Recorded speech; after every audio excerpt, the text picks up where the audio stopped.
मोदी सरकार ने कर दिया खेला और एक झटके में बदल दी व्यवस्था। जी हाँ, थंबनेल स्पष्ट है, वीडियो भी बहुत इन्फॉर्मेटिव है, आपको पूरा देखना चाहिए, स्किप ना करें, आगे पीछे करके ना देखें, पूरा देखें। वीडियो को शुरू करने से पहले देश की जो इस वक्त की हलचल है, आप सबको मालूम है कि इस वक्त देश में किस तरीके की हलचल है।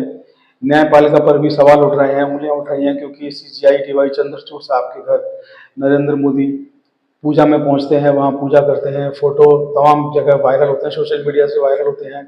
और देखते ही देखते देश से लेकर इंटरनेशनल जो पूरा जगत है वहां तक इस बात की चर्चा होती है कि एक प्रधानमंत्री का, पदस्थ प्रधानमंत्री का, क्या देश के सबसे बड़े न्यायाधीश, मुख्य न्यायाधीश, सुप्रीम कोर्ट के सीजीआई के घर पूजा में जाना उचित है। तमाम प्रोटोकॉल्स होते हैं, तमाम वरिष्ठ वकीलों ने इस पर अपनी टिप्पणियां दी हैं, तमाम चीजें बताई हैं, प्रोटोकॉल बताए हैं, मुद्दा चल रहा है, बहस चल रही है, अलग बात है। दिल्ली के मुख्यमंत्री जेल से बाहर आ चुके हैं, अपना इस्तीफा देकर उन्होंने सबको चौंका दिया। अरविंद केजरीवाल ने बेहद ही शानदार तरीके से राजनीति जो है वो होती है वो जनता के बीच में उसको रख दिया है। और उनके ऊपर जो आरोप लगे भ्रष्टाचार के, तो उन्होंने रिजाइन देने से पहले जो उन्होंने अपने कार्यकर्ताओं को संबोधित किया, वहां पर उन्होंने कहा भी कि मैं रिजाइन दे रहा हूं और अब मैं दिल्ली की जनता के बीच में जाऊंगा और मैं दिल्ली की जनता से यहाँ से कहना चाहता हूँ कि अगर वो समझते हैं कि मैं ईमानदार हूँ और मैंने कोई घोटाला नहीं किया है तो मुझे वोट करें। अगर आपको लगता है कि मैं बेईमान हूँ और मैंने कोई घोटाला किया है तो मुझे वोट ना करें। तो अब दिल्ली की जनता भी देखेगी कि किसको वोट करना है, किसको नहीं करना है। अरविंद केजरीवाल ने स्पष्ट शब्दों में, खुले शब्दों में कह दिया है कि अगर आप मुझे बेईमान समझते हैं, अगर आप मुझे घोटालेबाज समझते हैं तो आप मुझे वोट ना करें।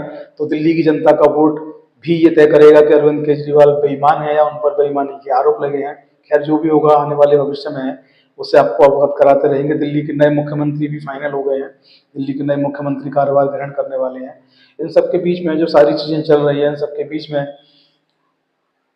कल एक बहुत ही चौंकाने वाली चीज जो है वो सामने आई। सोशल मीडिया में तमाम देखते ही देखते वो वायरल हो गई। अखबार हो, न्यूज चैनल हो, पोर्टल्स हो, हर जगह केवल उसी का चर्चा है। मैं बात कर रहा हूँ वन नेशन वन इलेक्शन की। आपको याद होगा कि वन नेशन वन इलेक्शन की जो बात है वो 2024 के चुनावों में नरेंद्र मोदी जी जो प्रधानमंत्री हैं देश के, उन्होंने अपने कई मैं कहूँगा लगभग हर एक उन्होंने मंच से ये बात कही कि हम वन नेशन वन इलेक्शन लेकर आएंगे। सबसे पहले तो आप समझिए कि वन नेशन वन इलेक्शन क्या है। देश का जो अधिकांश जो समय है, अधिकांश जो संसाधन है, अधिकांश जो पैसा है, वो चुनावों में वेस्ट होता है। सब जानते हैं चुनावों में खर्च होता है।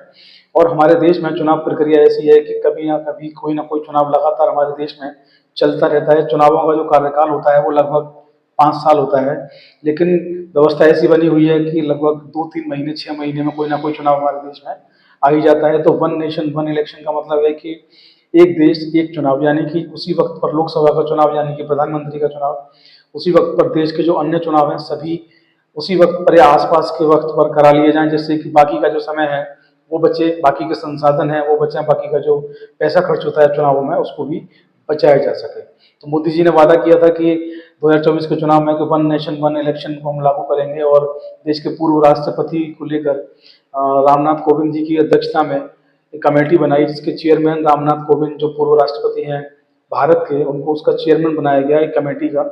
और कमेटी की जो रिपोर्ट है 18,626 पेज की रिपोर्ट 17 सितंबर को उन्होंने सौंपी मोदी कैबिनेट को।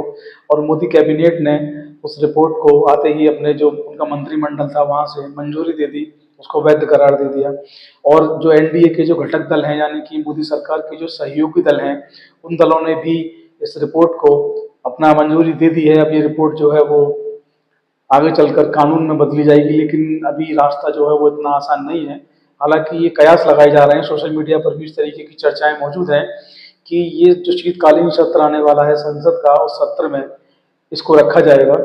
इस पर तमाम अभी बहस होनी है, संविधान संशोधन अभी होना है और राज्यों की मंजूरी ली जानी है। तमाम विपक्षी नेता हैं उनसे उनसे भी मंजूरी ली जानी है।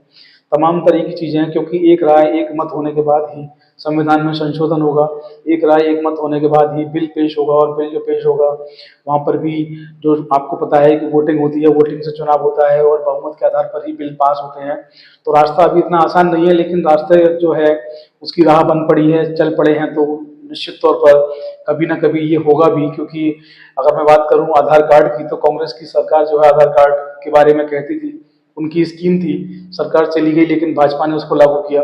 तो देश हित की जो चीज़ें होती हैं वो कोई भी सरकार हो अगर वो नहीं कर पाती है तो अगली सरकार करती है। तो मोदी जी इस काम को या तो मोदी जी सरकार कर पाएगी, अगर नहीं कर पाएगी तो आगे जो भी सरकार आएगी ये कभी ना कभी तो देश में होना है कि वन नेशन वन इलेक्शन, क्योंकि सबसे बड़ी बात है देश का संसाधन, देश का रुपया बहुत खर्च होता है और देश जब भी देखो तब चुनाव में लगा रहता है। 2 से 4 महीने 6 महीने में आचार संहिता किसी न किसी चीज़ की लगती रहती है, तो इस चीज़ से भी राहत मिलेगी। तो फिलहाल मोदी कैबिनेट ने इसको पास कर दिया है।